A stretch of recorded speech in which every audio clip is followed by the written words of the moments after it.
Bienvenidas y bienvenidos a este programa especial del canal del Poder Judicial de la Federación, en el que vamos a platicar de una iniciativa de reforma constitucional que fue dada a conocer por el presidente de la República el día 5 de febrero de este mismo año 2024, ya en conocimiento de la Cámara de Diputados del Congreso de la Unión, que incide en el diseño que nuestra Carta Magna, que la Constitución Política de los Estados Unidos Mexicanos hace de los llamados órganos constitucionales autónomos. Vamos a platicar con nuestros invitados precisamente de la importancia del papel, de lo que aportan, de lo que han aportado, lo que aportan y lo que habrán de aportar estos órganos constitucionales que ya forman parte del esqueleto que diseña nuestra Carta Magna respecto del Estado mexicano y que, por supuesto, tienen que ver con la defensa de los derechos humanos. Para entender esta importante cuestión, le doy la bienvenida al programa a la comisionada del INAI,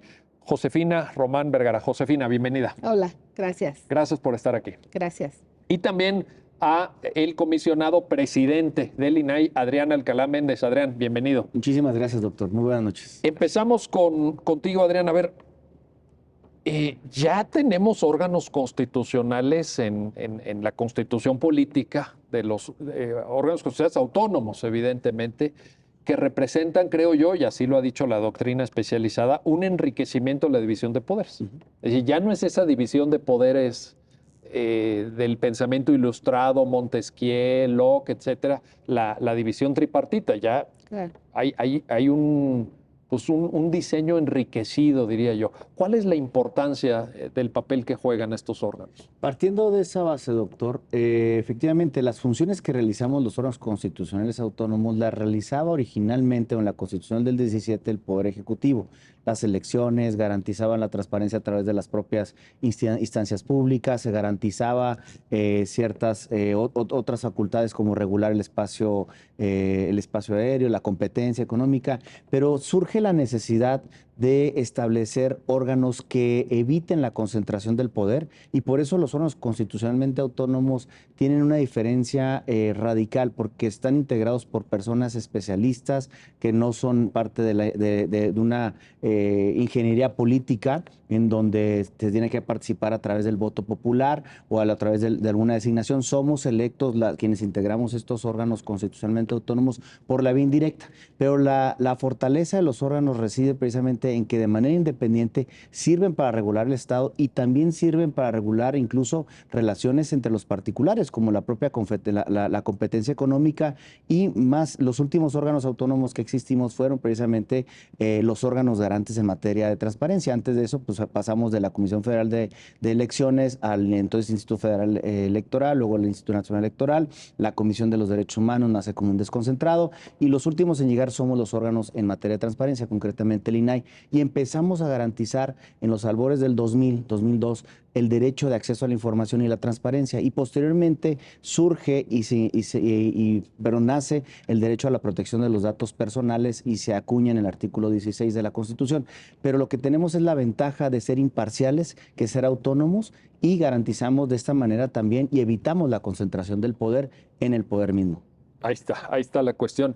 Josefina, en ese sentido, el hecho de estar frente a una propuesta, y lo digo porque es pública, sí, lo sabemos, lo conocemos, vaya, y está a consideración de los representantes populares en el Congreso de la Unión, de pues extinguir algunos de los órganos autónomos, no todos, pero sí algunos. ¿Cómo lo valoras? Un primer comentario sobre lo que esto representaría en el contexto de lo que Adrián acaba de describir con gran claridad y puntualidad, este papel técnico, este papel autónomo, este papel que abona para evitar en ese principio, que por cierto es un principio del Estado constitucional, de evitar la concentración del poder. Claro, pues así claro. nace el constitucionalismo. Un comentario. Sí, doctor, gracias. Bueno, como bien lo decía Adrián, a ver, a partir de 1990 el Estado mexicano decidió crear órganos constitucionalmente autónomos, imparciales, especializados en sus decisiones, buscando ese control de poder. Específicamente el INAI. La primera ley federal de transparencia es de 2002 y entonces de 2002 nace el entonces IFAI. Su naturaleza jurídica era un organismo descentralizado. Como este organismo descentralizado estaba en el ámbito de la Administración Pública Federal, su competencia estaba acotada a la Administración Pública Federal. A partir de la reforma de febrero de 2014, la gran reforma, tenemos nueva Ley General de Transparencia, nueva Ley General de Protección de Datos para instituciones públicas y una hoy vigente Ley General de Archivos. En este entorno, el IFAI se convierte en un organismo nacional. Nacional porque muy afortunadamente tiene dos facultades importantes. La facultad de atracción de asuntos importantes y trascendentes de entidades federativas y la revisión que hace de las resoluciones de los organismos garantes estatales. Me parece que es muy importante primero hacer esta diferencia entre lo que era el IFAI y lo que es hoy el INAI. También en el ámbito de competencia hoy del INAI, el abanico de sujetos obligados en los ámbitos federal, estatal y municipal, hoy es muy amplio. No estamos hablando exclusivamente de la administración pública federal. Hoy son sujetos obligados en este momento de la elección más importante del país, partidos políticos, órganos constitucionalmente autónomos, personas físicas y morales que reciban recursos públicos, sindicatos. Y hay que decir que el tema, a ver, ¿de qué tamaño es? A nivel federal son más de 700 instituciones públicas sujetos obligados de transparencia. ¿Solo federal? Solo federal. A nivel nacional, los más de 2.450 municipios del país, más los poderes, más los autónomos, más sindicatos, más partidos, estamos hablando de más de 8.200 instituciones públicas, federales, estatales y municipales. ¿Todo eso usted revisa? No, ¿Ustedes no, a ver, tienen eso competencia para esto? abarca la Ley General de Transparencia. Por eso, a través de la reforma de 2014, se crea el Sistema Nacional de Transparencia y hay 32 órganos de transparencia, acceso a la información y protección de datos en cada una de las entidades federativas. Pero vaya, a nivel nacional, todo lo que implica el Sistema Nacional de Transparencia, pero muy importante, la garantía del derecho humano de acceso a la información, estamos hablando de más de 8.200 instituciones públicas. En el ámbito de sujetos obligados en el derecho humano a la protección de los datos personales, es un número similar porque solamente excepcionamos sindicatos que se rigen por la ley de particulares. Pero bueno, el tema es importante en estadística, es importante en el número de todas las instituciones públicas del país, hoy obligadas a cumplir con la Política Pública Nacional de Transparencia y con el derecho humano a la protección de los datos personales y de acceso a la información pública. Pero eso es lo que se está proponiendo que desaparezca. Entre otros, porque sí, no, me refiero al tema que ustedes... Sí, por supuesto, está COFESE, está IFT. Evidentemente, el interés que nosotros tenemos es en revisar esta iniciativa porque pretende desaparecer en el sexto constitucional el órgano constitucionalmente autónomo que es precisamente el INAI. El INAI tutela la Política Pública Nacional de Transparencia y garantizamos dos derechos humanos. El derecho de acceso a la información, sexto constitucional, que es el que se pretende reformar en esta iniciativa, y el 16 constitucional en el derecho a la privacidad y a la protección de los datos personales. Bueno, pues no es poco. Ahora, Adrián, a ver, yo tengo presente esta historia de que el surgimiento de la garantía institucional del derecho a la información, luego enriquecido por la protección de datos personales del artículo 16, en su momento fue una lucha ciudadana. No fue una lucha que viniera de un partido político, de un gobierno, del signo que haya sido, del origen partidista que tuviera. Yo me acuerdo que esto se luchó desde la ciudadanía, desde causas cívicas, y que en este momento se cuente una historia en donde parece que ustedes son como representantes de un régimen neoliberal o no sé cómo se llama ahora. Pues yo no sé si esto tenga un fundamento histórico o no. Yo no lo recuerdo así. No. Pero ¿qué nos comentas tú? No, definitivamente compartimos este nacimiento de la Ley Federal de Transparencia, como comentaba la comisionada Román, que se publica en junio del año 2002, tiene efectivamente una lucha ciudadana. Nosotros no somos una concesión del poder público, es decir, no llegó la clase política y nos dijo a los ciudadanos, oigan, aquí tiene una ley de transparencia, pueden ustedes preguntar, y tienen instituciones en todo el país. Somos precisamente, o surgimos de causas sociales, por eso es que también la especialización es importantísima y así se establece como requisitos para aspirar al cargo de comisionados, pero no fue una concesión del poder público. Por eso la narrativa parte de ideas o premisas que tienden a seguir con la polarización de la sociedad. ¿Por qué? Porque la sociedad no tiene conocimiento precisamente de esta situación, y qué bueno que a través de este tipo de espacios pues podamos tener una voz y decir que nosotros no provenimos de la clase, de cierta clase que estamos en garantía. Nosotros también durante la historia del IFAI-INAI del 2002 hacia el 2024 se han abierto grandes casos de corrupción, grandes piezas periodísticas que se han hecho, pero en perjuicio, digamos, o en detrimento de las administraciones públicas. Durante la administración del presidente Vicente Fox, las famosas toallas, el Toallagate. Muy al inicio. Sí, muy Muy al al inicio. inicio. El Toallagate con el presidente Felipe, la Estela de Luz con el presidente Calderón, Casa Blanca, Odebrecht en la administración del presidente Peña Nieto, y hoy también grandes temas que se han develado como Segalmex, que surgen precisamente. Es decir, contrario a la narrativa del presidente, nosotros no visualizamos, un dato muy importante, para solicitar acceso a información no se necesita acreditar interés legítimo, ni siquiera menos jurídico. Entonces, nosotros no revisamos quién está pidiendo la información. Nosotros resolvemos ¿Para qué la quieren? para qué la quieren, claro. Entonces, contrario a esa narrativa, nosotros no estamos protegiendo a un sector de la población en general. Nosotros beneficiamos a toda la población en general que realice una petición de información, una petición de datos personales. Y ahí está la utilidad social precisamente que tienen las instituciones, los órganos que integramos el Sistema Nacional de Transparencia, obviamente encabezados por nosotros como INAI. Ahora, este tipo de ejemplos, Josefina, bueno, decía Adrián, bueno, son escandalosos porque pues representan pues hechos de corrupción, hechos Claro. que pues indignan naturalmente a la opinión pública, pero en realidad la tarea del órgano como tal es dar la información. Sí. O sea, ustedes ni cocinan esto, ni lo manipulan, ni nada. Hay documentación pública. Esta documentación pública se participa a quien la solicita en ejercicio de una prerrogativa constitucional, Así de un es. derecho humano. Entonces, a mí me parece un papel, pues yo les diría, técnico, de organización del acceso, de garantía del acceso, pero pues es lo mínimo que un Estado democrático debe hacer, ¿no? ¿O no? Por supuesto, doctor. Inclusive en los ejemplos que menciona el presidente, creo que hace evidente el papel que tiene el INAI y los órganos de transparencia de entidades federativas en el combate a la corrupción. Los órganos de transparencia somos ese primer pilar preventivo de combate a la corrupción. Vía investigaciones de periodismo, vía solicitudes de acceso a información, es que se han conocido esos casos emblemáticos de corrupción. Hay otro, el de condonaciones fiscales. Ha provocado Sí, dio inclusive, mucho debate. pero Sí. además la reforma al propio Código Fiscal de la Federación. Y hoy se accede a la página del SAT y tenemos la información actualizada de las personas físicas y morales que han recibido Creo que fue el condonaciones. sexenio pasado, ¿no?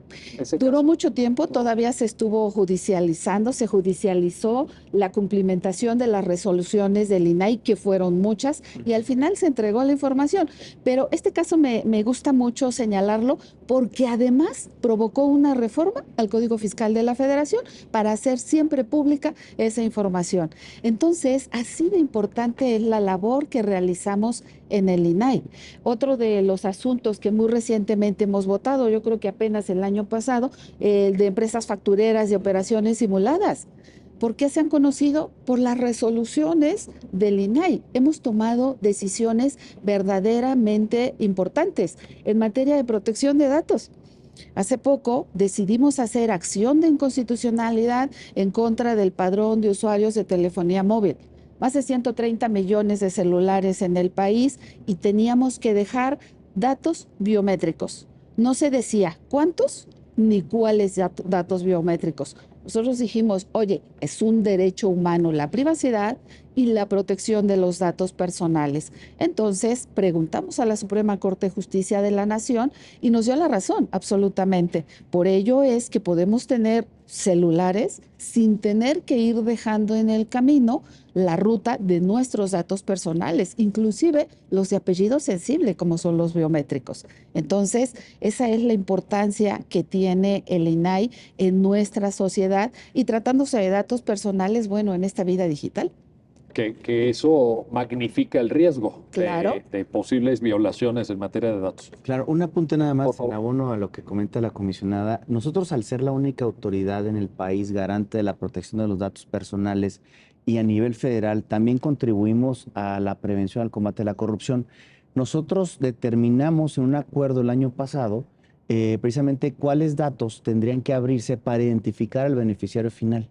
¿Cuál es el beneficiario final? Precisamente aquella persona física o moral que a donde van a destinarse los recursos públicos por contratación, por adjudicación, por alguna concesión. Entonces ya determinamos eso. México no lo había abierto. Entonces ni siquiera la propia Secretaría de la Función Pública, el SAT o la UIF no habían abierto esa información porque no tienen, más bien no habían determinado esa información porque no tienen más bien la facultad legal de hacer eso. Nosotros lo hicimos. Entonces, contrario a la narrativa presidencial y a otras narrativas, nosotros sí combatimos, sí prevenimos la corrupción, pero como dice la comisionada, obviamente el primer eslabón o el primer escalón en el combate a la corrupción. Oye, pero aquí déjame volver a este ejercicio de imaginación todavía hoy. Si esto se aprueba en los términos en que se está planteando por el presidente de la República a partir de la iniciativa del 5 de febrero, ¿quién gana con esto? Porque todos esos casos yo creo que merecen ser sabidos, merecen ser tramitados con fundamento legal, que también Claro. creo que es importante Claro. tener una infraestructura normativa, Ujú. institucional, que no haga de ello un favor o que no se maneje a través, como tantos años se manejó, de filtraciones periodísticas, etcétera, Total. sino que sea el ejercicio de un derecho con el funcionamiento institucional que corresponda. Pero suponiendo que esto se apruebe, entonces, ¿quién gana? Porque pues yo veo intereses ahí no muy legítimos, Los que ejercen el poder público.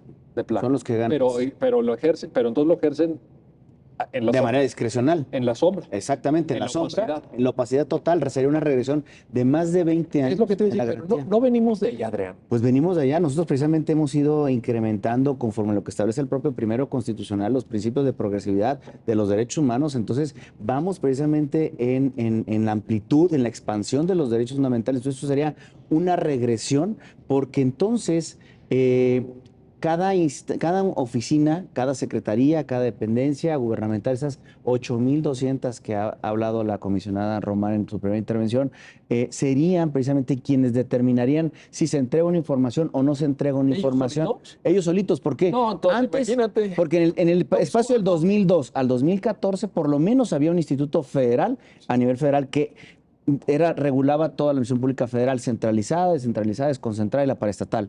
Y los otros sujetos obligados, como la Suprema Corte, Cámara de Diputados, tenían sus propios órganos. Pero ahora la reforma dice que cada entidad pública será la responsable, a través del órgano interno, de determinar sobre la transparencia y sobre el acceso a la información, y concentra los datos personales del sector privado en la Comisión Nacional de los Derechos Humanos, y datos en sector público hay ahí alguna laguna. Pero entonces volveríamos a ser juez y parte del secretario de Estado o del director en el caso de un descentralizado como el IMSS o el ISSSTE. Sería una regresión total en perjuicio de las personas. Pues entonces ya me imagino cuál va a ser el resultado. No es difícil advertirlo si revisa uno precisamente de dónde venimos y cuál ha sido la historia de la transición democrática en este país. Doctor, yo diría, a contrario sensu, quien pierde si llegara a desaparecer el órgano constitucionalmente autónomo que garantiza transparencia, acceso a la información y datos personales es la ciudadanía. Cada mexicana y cada mexicano hoy no tiene que judicializar una petición de información, no tiene que dar su nombre, no tiene que acreditar personalidad, no tiene que explicar o justificar para qué quiere esa información. Todos tenemos derecho a saber. Eso es lo que dice el artículo 6 constitucional. Y todos tenemos derecho a la privacidad. En el INAI, justamente eso es lo que hemos hecho. ¿Quién pierde? Perderíamos todos. Comisionada, a mí me parece que, bueno, como dice esa conocida frase, ¿verdad? la información es poder. Sí. Y cuando se transfiere información del sector público, de estos 8.200 órganos, al ciudadano, ya sea porque está disponible de oficio en Internet y puede uno meterse y revisar contratos, nóminas, etcétera, o porque si no está uno puede pedirlo y si se lo niegan puede recurrir a una instancia de Así es. garantía. Claro. Sí. Esto empodera a la ciudadanía y no es eso lo que necesita un Estado democrático, no es una ciudadanía empoderada, una ciudadanía informada. Claro, hasta para una elección. Hasta para una- Necesitamos información veraz, que sea correcta, que sea oportuna, que sea en datos abiertos. El comisionado particularmente ha trabajado el tema de datos abiertos. Entonces, efectivamente, la información pública, yo diría que tiene dos vertientes. Siempre decimos que es una llave de acceso al ejercicio de todos los demás derechos humanos. Con esta pandemia nos dimos cuenta que el derecho a la información nos permitía saber qué hospitales tenían, por ejemplo, respiradores. Preguntamos acerca de las vacunas. Entonces, el derecho de acceso a la información es esa llave para poder ejercer otros derechos. Pero, en otra vertiente, también es una herramienta que nos permite vigilar o fiscalizar el ejercicio del sector público. Todo. Quiero saber cuánto se gastaron en la calle donde vivo porque hicieron bacheo. Para eso lo puedo hacer. Para eso puedo ejercer mi derecho de acceso a la información. Hay ejercicios muy interesantes de gobierno abierto, el Plan DAI, que también quien trabaja este tema es el presidente, lo ha venido trabajando durante muchos años, en donde alguna comunidad que nunca había recibido becas en niños de primaria, bueno, con capacitación a mujeres para que hicieran solicitudes de acceso a información, por primera vez consiguen becas en esa comunidad. Entonces, el derecho de acceso a la información cambia vidas, hay ejemplos tangibles de ello, y tiene esas dos vertientes, herramienta de fiscalización, pero también llave para ejercer todos los derechos humanos, salud, educación, seguridad. Y eso se quiere quitar. Sí. Ese es el tema. Ese es el tema. Bueno, es el tema que nos tiene aquí ocupados y preocupados. Pues muy preocupados, porque además la narrativa está en que no se necesita un órgano garante cuando los funcionarios públicos y las instancias deben de ser transparentes por ley. Yo pongo este ejemplo. Pasamos por cualquier avenida y hay señalizaciones de tránsito. Entonces, ¿para qué existe un policía de tránsito que vigile? ¿Y para qué existe una cámara que vigile al vigilante? Entonces, tenemos que tener precisamente, para evitar el abuso, tenemos que precisamente contar con una garantía en favor de las personas que controle el ejercicio del poder, que lo limite y que la gente pueda preguntar. Y pasando a la utilidad social, hace un par de semanas, la comisionada en Román presentó y posicionó un recurso de revisión en contra del Instituto Mexicano del Seguro Social, ¿lo recuerdas? En donde pues pidieron información precisamente para acceder a una, ¿cuál era? Si me permite, Expediente clínico. el expediente clínico, Fíjate. ¿no? Hijo, delicadísimo tema. Ese es lo más recurrente en datos personales. Delicadísimo tema para la vida. Para la vida, de los claro. seres O sea, si yo humanos, quiero un expediente imagínate. clínico, estoy en una dependencia, o por ejemplo, De en la ese vertiente de tamaño. datos personales en el sector privado, muchas veces a lo mejor dicen, no, el expediente es del profesional de la medicina, no es mío. Sí. Si no tiene esta garantía, tendrían que irse a lo mejor al juicio de amparo. Y bueno, entonces, Todo lo que ello implica. Exacto. Por supuesto. Ahora, decías algo, Adrián, que al principio que me parece muy importante, que tiene que ver con el perfil de quienes integran este tipo de órganos y hacías alusión a la capacidad técnica, porque pues yo me imagino, ya no sé si nos podrían compartir algún dato sobre la carga de trabajo o la complejidad de los asuntos, que yo creo que en esta etapa del derecho de acceso a la información ha venido aumentando la complejidad, porque a lo mejor al principio, cuando recién surge el entonces IFAI, pues se pedían cosas muy obvias, ¿no? O Sí. muy evidentes, pero también ha habido pues un ejercicio ya de aprendizaje de la sociedad civil, qué hay que pedir o de qué manera enfocar, en fin. Se requiere este perfil técnico y no nada más en INAI, en competencia económica, en regulación de telecomunicaciones, Banco de México, ni se diga que ese no está afectado por la iniciativa, pero bueno, también es órgano constitucional autónomo, CNDH, Fiscalía General de la República, etcétera. un comentario sobre Sí, perfiles. la verdad es que es importantísimo los perfiles técnicos porque de ahí deriva la especialización, porque lo que nosotros realizamos son labores sustantivas en estos dos derechos de acceso a la información y de protección de datos personales. Lo establece también en una controversia constitucional hace algunos años también, en donde la propia Corte determinó que la realización de actividades de los órganos en materia de transparencia solamente se tienen que dedicar a ese tipo de funciones. De ahí que nazca precisamente o que se establezca como requisito experiencia experiencia acreditada, no por acreditar, sino acreditada, presentar una propuesta de trabajo, una propuesta pues sí, que sustente tu participación y además tener conocimientos en estas dos materias, porque somos especializados, como los colegas del IFETEL tienen que presentar precisamente experiencia en el cargo de las telecomunicaciones o en el INE, que también está un poco afectado, también pasan por una serie de exámenes, es decir, la especialización reside en cambio para los cargos públicos, pues no se requiere ni siquiera una profesión alguna, y tiene una razón de ser, claro, son representantes populares, ¿no? Pero nosotros somos, si bien es cierto, somos electos de manera indirecta por el poder del pueblo, sí necesitamos estar acreditados en la capacidad. Y efectivamente,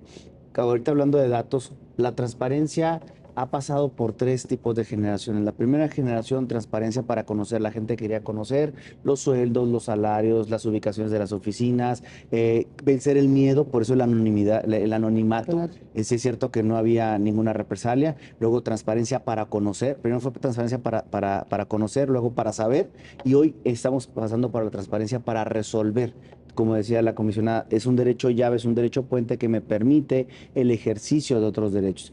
Nosotros en el Pleno del INAI ahorita con 4 comisionados estamos resolviendo aproximadamente en promedio semanalmente 400 recursos de revisión 400 entre materia de acceso a la información por semana. por semana. Semana, Pero a ver, si son 4 y son 4, o sea, les toca a 100 por... Más o menos en promedio. más o menos. ¿No? Más denuncias por incumplimiento de obligaciones de transparencia, más procedimientos en materia de protección de datos personales en el sector Pero privado. necesitan un equipo que les ayude. Totalmente, ¿no? Y tenemos un equipo muy comprometido, de mujeres y hombres muy comprometidas, que incluso ahorita, y la verdad es que un reconocimiento para ellas y para ellos, porque son soldados anónimos, pero que hoy nos hacen incluso estar por debajo de los promedios, de los tiempos promedio que en los plenos de 7 se venía realizando. La ley nos establece hasta 60 días, ahorita tenemos un promedio de respuesta de entre 28 días hábiles, a partir de que llegue el recurso. Estamos hablando de un número muy importante de asuntos que cada uno de ellos tiene su especificidad, tiene su importancia, tiene su relevancia y que muchos de ellos tocan vidas. Me Sí, gustó por mucho esa supuesto. expresión. Sobre todo en materia de protección de datos personales, bueno, lo mío es protección de datos Sí. personales, es una materia muy técnica, bien decía doctor hace rato, en un principio el ejercicio del derecho de acceso, rectificación, cancelación, oposición, además de que era poco conocido, era poco utilizado. Creció con la pandemia. En la Me pandemia imagino, nos dimos me imagino. cuenta que el derecho a la protección de mis datos personales era importante porque evitaba discriminación, evitaba violencia en muchos casos. Y después de las vacunas nos dimos cuenta que el derecho a la rectificación de mis datos personales me podía permitir conseguir mi certificado de vacunación con mi nombre y apellidos correctos, porque con tal de vacunarnos nos ingresamos el nombre y si nos equivocamos en una letra o se tradujo mal en el sistema de vacuna, ya no tenía yo el certificado a mi nombre. Entonces fue muy útil que las personas sabían que a través del INAI podían hacer la rectificación de ese certificado de vacunación y obtenerlo en tiempo. Entonces me parece que en la parte digital la pandemia nos ayudó en dar a conocer estos derechos ARCO, que es el acrónimo de acceso, rectificación, cancelación y oposición de datos personales. Incluso hay una discusión técnica que ustedes tendrán muy clara, pero que yo creo que para quienes los escuchan y los ven es importante, respecto del propio concepto de dato personal y las subespecies que pudiera integrarse en el género conceptual Sí. de dato personal. O sea, Sí. no está sencillo, no está fácil. No, la ley lo define como el dato personal es todo aquello que te identifica o te hace identificable. Y luego hay una clasificación en donde hay el dato personal que tiene el apellido de sensible. Y entonces, con el apellido de sensible, toda aquella información que pueda generar discriminación, algún daño, necesita un nivel de protección superior al dato personal normal. Y en ese paraguas conceptual entran muchas discusiones. O sea, quiero decir, eso que nos acaba de contar, comisionada, pues es un punto de partida, pero no es un punto de llegada. Ahí, este perfil técnico del que hablaba el presidente me parece absolutamente indispensable. Hay muchas resoluciones interesantes justamente en esa ponderación de derechos que realizamos. ¿Qué debe prevalecer? ¿El derecho de acceso a la información o eventualmente el derecho a la protección de los datos personales? Bueno, ejemplos muy es un lindos. laboratorio de argumentación jurídica fabuloso. Exacto, ¿no? Qué interesante. Bueno, déjenme hacer una pausa. Estamos platicando de la iniciativa para desaparecer algunos órganos constitucionales autónomos y la importancia que ya hoy tienen estos órganos en la arquitectura, en el diseño constitucional del Estado mexicano. Regresamos enseguida.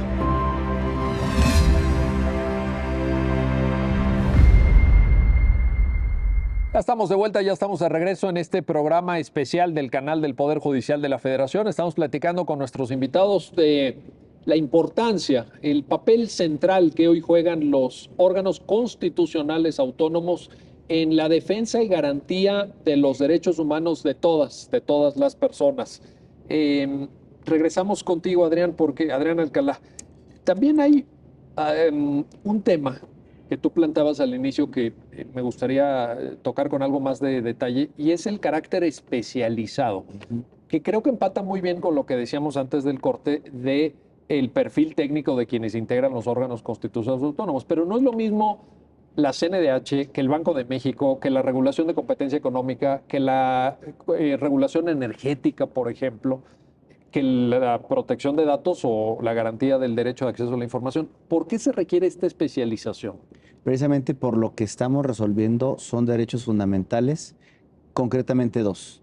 Y entonces dentro de la parte del acceso a la información tiene muchísimas vertientes cuando haces una ponderación, porque también como comisionados tenemos una responsabilidad de que a través de aperturar una información no vulneremos la seguridad pública de las personas, que no se vulnere un proceso. O sea, hay límites. Hay límites, claro, como todos los derechos no son absolutos. Entonces también tenemos que tener esa especialización para conocer, para resolver, y también la otra vertiente que comentaba hacia el final del bloque anterior la comisionada Román, cuando se enfrentan o se ponderan dos derechos, el de la protección de datos personales y el del acceso a la información. Entonces ahí reside precisamente la importancia de la especialización. Yo no me atrevería a resolver un caso de telecomunicaciones, porque telecomunicaciones conozco quizá a lo mejor algunas cosas, y cuando tengo que resolver algo, pues obviamente tenemos que estar inmersos bajo la perspectiva del acceso a la información, no bajo la perspectiva de las telecomunicaciones. Nosotros tenemos dos facultades muy potentes que se incorporan con la Ley General de Transparencia, que no puede considerarse información reservada, aquella que tenga que ver con violaciones graves a derechos humanos o delitos de lesa humanidad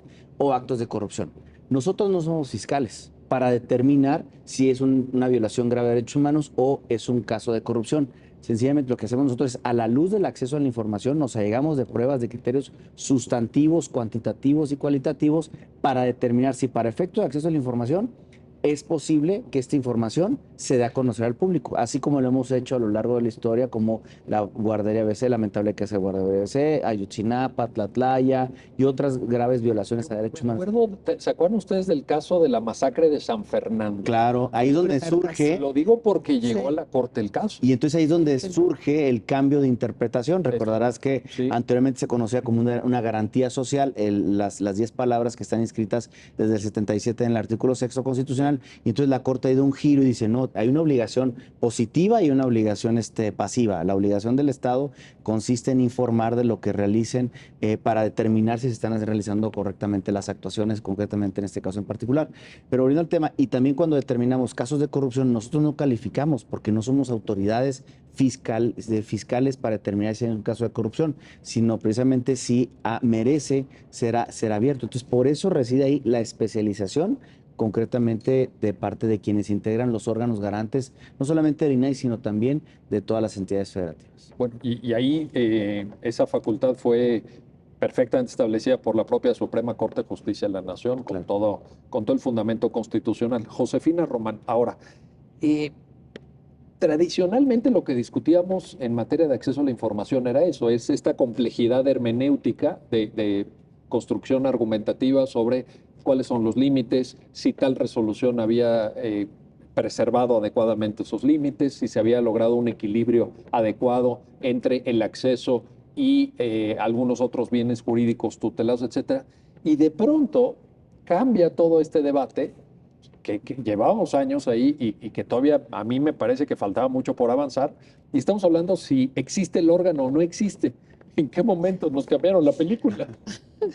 Bueno, yo decía hace rato, una función importante y medular que hacemos es esta ponderación de derechos cuando tenemos que resolver entre acceso a la información pública y protección de datos personales. Desde que nace el INAI, tiene entre su función justamente la garantía de estos dos derechos humanos. Hay quien opina que pueden contraponerse. A mí me parece que más bien desde el INAI lo que hacemos es eventualmente esta ponderación de derechos cuando asumimos que hay contraposición o bien resolvemos de conformidad con la legislación de la materia acceso a la información y datos personales, la ley general cuando son instituciones públicas o la ley federal cuando son particulares.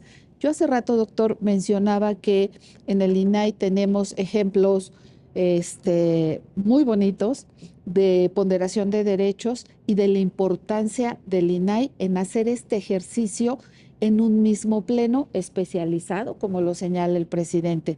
Hay una resolución que le hemos denominado resolución arcoíris, porque solicita a una persona saber los nombres de quienes se registran como candidatos a diputados federales en la elección pasada, pero por la acción afirmativa de la comunidad LGBTIQ+. Entonces, como la preferencia sexual es un dato personal que tiene el apellido de sensible, porque ya decíamos, puede causar discriminación, el INE lo que hacía era preguntar, si te vas a inscribir, cruza el cuadrito si quieres que tus datos personales se compartan o no se compartan. Evidentemente, todo mundo que se registró por esta acción afirmativa dijeron no. Entonces el INE contesta, no te lo puedo decir porque es un dato personal, es sensible, para que se comparta necesito consentimiento expreso y por escrito y no lo tengo. De hecho me dijeron que no.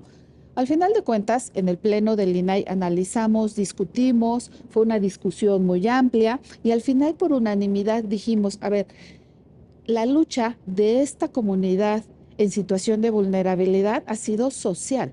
Y ha sido quien consiguió justamente estas acciones afirmativas para tener un representante en la Cámara de Diputados, buscando que su programa pues beneficiara a esta comunidad. Se hizo una prueba de interés público, como la propia ley establece, el derecho no es absoluto, evidentemente. Entonces dijimos, en este caso en particular, es muy importante dar a conocer la información que de entrada es confidencial. Sin embargo, ha sido un logro de la sociedad, así como es la constitución del INAI. Fue un logro del Grupo Oaxaca, academia, periodistas, sociedad civil. Igual hay estos casos en donde privilegiamos justamente el interés de la sociedad en conocer información. Y así hay muchos otros ejemplos en materia de archivos, en coordinación con el Archivo General de la Nación, por ejemplo, se ha declarado histórico para apertura el movimiento del 68. Bueno, trabajo en archivos es importantísimo para este país. Tenemos mucho. Nosotros somos coadyuvantes, dice la Ley General de Transparencia, en materia de archivos y gestión documental. Y el caso del 68 es emblemático, pero ciertamente está en toda esa década de los años 70 también, pues, la llamada Guerra Sucia. Claro. Y bueno, es que por eso yo planteaba el tema de qué tan atrás nos vamos a ir, porque la historia del ejercicio del poder público en este país ha estado marcada por el sigilo, por el secreto, por la opacidad. Porque además esta es una experiencia humana extraordinariamente omnipresente en la historia, vaya, así se ejerce el poder cuando no tienes contrapesos. Exactamente, ¿no? Si no le tienes que rendir cuenta a nadie, no le tienes que explicar a nadie. No, y solamente si yo informo lo que quiero que la gente conozca o que la sociedad conozca, pues obviamente para qué quiero o por qué me incomoda alguien que me esté preguntando. Te lo iba a plantear, Adriana, mi siguiente pregunta, porque si hemos escuchado, también lo digo porque es público y todos lo sabemos, dice, a ver, vamos a quitar estos órganos, nos vamos a ahorrar todo el dinero que recibe no sé qué, y aquí en una conferencia de prensa donde tengo enfrente a no sé cuántas personas, yo digo quién entra y quién no entra, pero en fin, son representantes de la prensa, de los medios, me hacen las preguntas que ellos quieren, supuestamente, etcétera, y ya con eso soy muy transparente. Ya con eso garantizo la información. Sí, pero ahí está limitado. ¿Por qué? Porque no hay una participación efectiva por parte de la sociedad. O sea, es decir, un ejercicio, digamos, de transparencia entre el 0 al 100 de 30. ¿Por qué? Porque para eso... Y eres muy generoso. Eres muy generoso. Porque quieren informar, pero la gente, como tú lo decías hace un momento, a ver, hay una ley que establece obligaciones para conocer las principales funciones sustantivas del ente público respectivo. Y la ley general y la ley federal son además especialistas porque le establece un artículo especial para los partidos políticos, diferente al de los sindicatos. Se establece obviamente un artículo común y aplicable para todos, indicadores, normatividad, pero también, por ejemplo, el Poder Judicial. Recordemos que el 73, fracción 2, establece que todas las sentencias tienen que publicar. Entonces, eso es importantísimo. Importantísimo para conocer los criterios de los jueces, también conocer cómo están resolviendo los jueces, magistrados o por supuesto los ministros. Entonces, cuando hablamos, no solamente debemos de quedarnos o regresar o intentar regresar a los años en donde el gobernante informaba lo que quería él informar. Y entonces la sociedad mexicana, pues obviamente recibimos la información a cuentagotas y lo demás lo damos por hecho. Recordar el caso de don Ignacio Burgoa, que es un primer hito en la construcción del derecho, que por supuesto la Secretaría de Relaciones Exteriores le dijo, por supuesto que no tiene ningún derecho a conocer el monto de la deuda externa mexicana, ¿no? Imagínate, de ese tamaño. De ese tamaño. Hoy en día, por supuesto que además es una obligación de transparencia, pero hay otras cosas, como bien se decía, que no están en ley, que yo tengo derecho a preguntar. Por ejemplo, el expediente clínico no está a disposición de cualquier persona, está a disposición obviamente de la persona. Pero si yo quiero, por ejemplo, ahorita le decía a la comisionada Román en estos ejercicios, la utilidad social que tiene la institución o el derecho más bien es precisamente mujeres mazaguas aquí en el Estado de México que no tenían, a pesar de ser un derecho constitucional, derecho a la salud, no había derecho a la salud porque no tenían forma de acceder a una clínica porque les quedaba muy lejos. Gracias a sus solicitudes de información, hoy en día esas mujeres cuentan de manera periódica con una clínica móvil que las asiste y les da precisamente orientación de salud. Eso no se pudiera hacer sin el ejercicio del derecho a acceso a la información, porque si le preguntan al secretario de Salud, va a bajar el talón y va a decir, ¿sabes qué? No quiero que conozcas o cómo puedes acceder a otros programas sociales, como se ha dicho. Es decir, sería una regresión total que sería impensable en este mundo en donde debe imperar los sistemas o los regímenes democráticos. Además, que sería una violación también a pactos internacionales o a convenciones en los que el Estado mexicano ha suscrito y que es parte. Sin duda alguna. Doctor, en este tema de historia, yo quisiera nada más hacer un agregado. Es por la historia que en México iniciamos en 2002 con una ley federal de transparencia, por la historia de corrupción, buscando la apertura de la información. Por eso, datos personales en la Ley de Transparencia de 2002 nace solo como una limitante del derecho de acceso a la información. Es después que en México lo hicimos un derecho humano reconocido en la Constitución. Países de la Unión Europea que han sufrido una guerra mundial, en donde se dieron cuenta que vía bases de datos personales identificaban judíos. Entonces, países europeos nos llevan mucho más camino andado en datos personales, pero en México tenemos ya poco más de 20 años trabajando en la transparencia y el derecho de acceso a la información justamente por esa historia de corrupción. Después nos volcamos a la privacidad. Y sería muy grave desconocer esa historia. Así es, muy grave, sí. Por lo delicado de las consecuencias. Hay que tener memoria de las consecuencias. También necesitas todos los derechos. Si no, imagínense, ¿no? Un pueblo sin memoria, pues es un pueblo preso de cualquier ocurrencia y de cualquier tipo de liderazgo mesiánico. Bueno, oye, a ver, les planteo esto. Decía el presidente, comisionado, el tema de las sentencias. También ahí creo que hay un aprendizaje importante. Y hay una discusión que es en la que nos tendríamos que centrar hoy día y no estar viendo si desaparece o no desaparece. Por ejemplo, estos famosos asteriscos de las sentencias, ¿no? En donde a mí me ha tocado ver algunos ejemplos que incluso le ponen asterisco al nombre de la persona juzgadora que resuelve. Y no estoy hablando de asuntos de materia penal, de delincuencia organizada con alto riesgo de peligro para... No, estoy hablando de asuntos de litigio familiar, de litigio civil, mercantil, etcétera. Y puede uno legítimamente decir, oye, a ver, por ejemplo, Corte Interamericana de Derechos Humanos, ¿los nombres de las víctimas están ahí? Sí. De hecho, se identifica, ¿no? El caso tal, el caso cual, la jueza de Chile, hablando de preferencias sexuales, ¿se acuerdan de la jueza Karen Atala, ¿no? Que genera el gran precedente interamericano en materia de no discriminación por preferencia sexual en el litigio de familia. Y en México, pues como que todavía tenemos estas dudas. Hay algunos poderes judiciales locales, y lo digo porque la Corte ha tenido que resolver en ese sentido, que no suben todas las sentencias, violando la Ley General de Transparencia. Nos falta también ahí, comisionado. Sí, sin duda. Bien lo dijo el presidente. La reforma que ha tenido la Ley General de Transparencia es el artículo 73 en la fracción segunda. La Ley General de Transparencia, la federal y todas las locales, establece dos tipos de obligaciones de transparencia. Lo que denomina obligaciones de transparencia común para todos los sujetos obligados y obligaciones de transparencia específica. Hay obligaciones específicas para los poderes judiciales. En la fracción segunda, antes de la reforma, decía que debían ser públicas aquellas sentencias que se consideraran importantes y trascendentes. No. Hoy todas son importantes y todas deben ser públicas. El reto, me parece, del Consejo de la Judicatura Federal de los Poderes Judiciales Estatales será tener versiones públicas en donde se clasifique por confidencialidad todos los datos personales. Pensando que datos personales puede ser el nombre, domicilio, teléfono, pero también todos aquellos que puedan hacer identificables a las personas. Puede ser actor, demandado, víctima, testigos, peritos si son particulares, pero no pueden testar los nombres de secretarios y actuarios, notificadores, jueces, magistrados, las firmas autógrafas.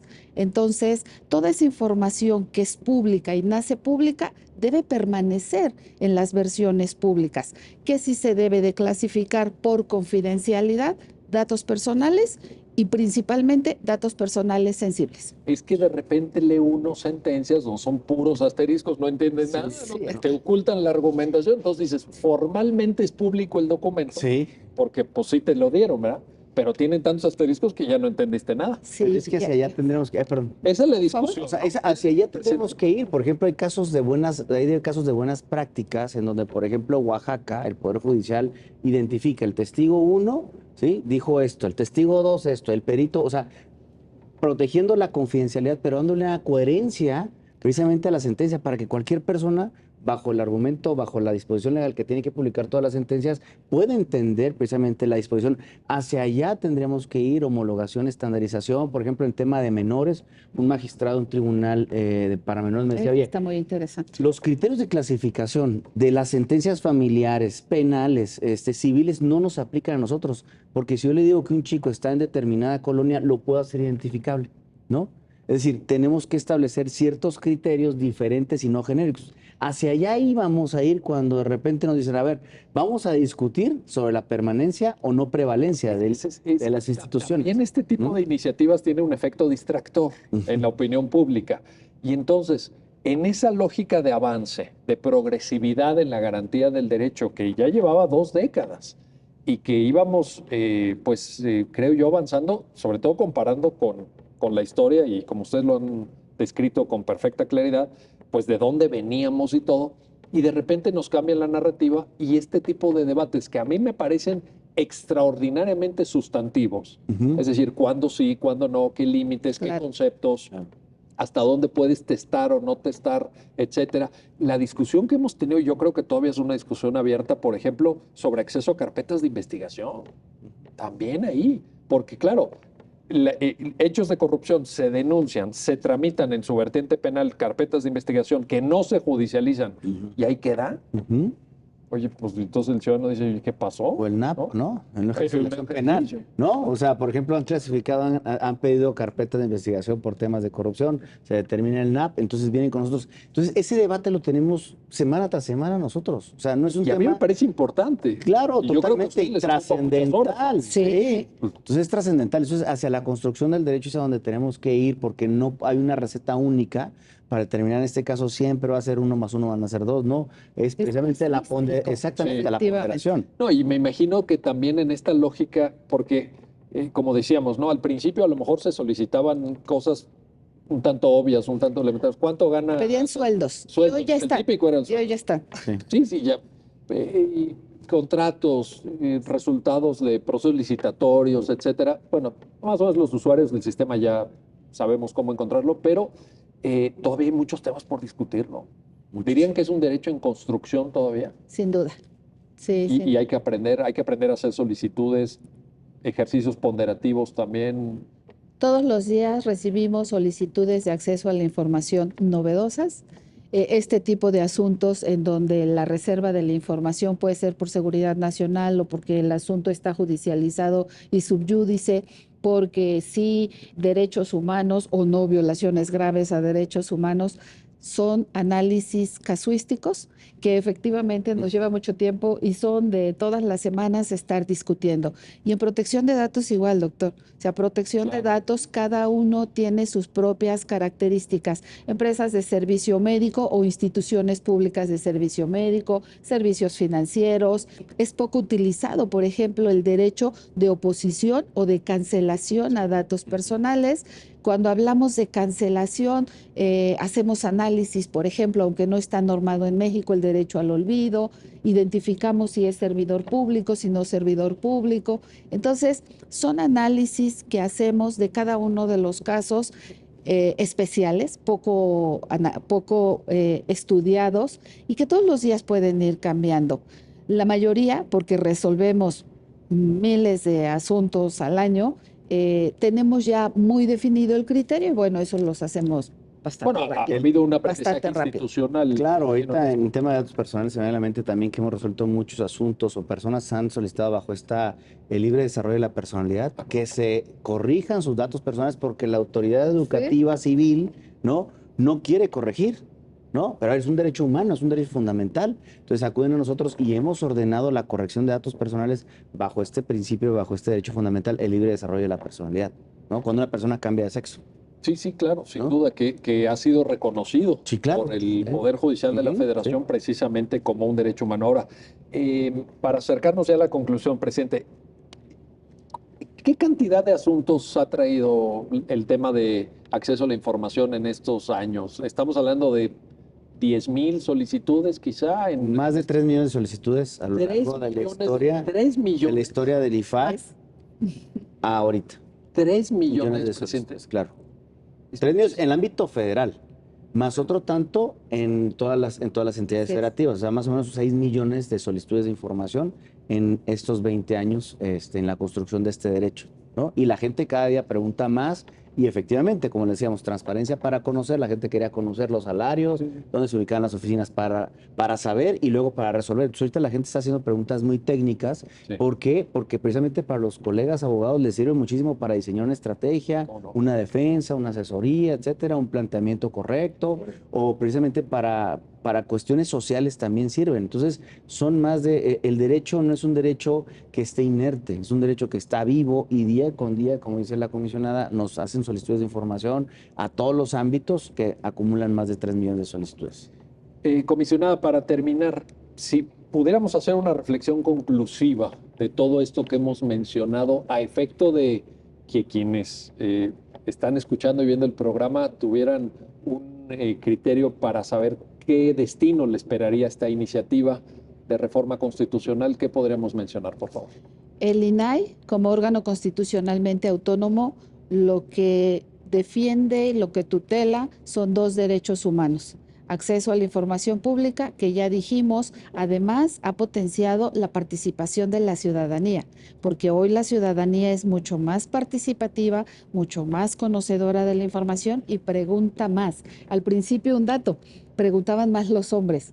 Hoy la estadística entre las preguntas, hombres y mujeres, quien decide dar el dato porque es opcional, es muy similar. ¿Ha habido un empoderamiento de género? Ha evolucionado, claro, ha evolucionado. En un principio la estadística decía los hombres son los que más preguntan.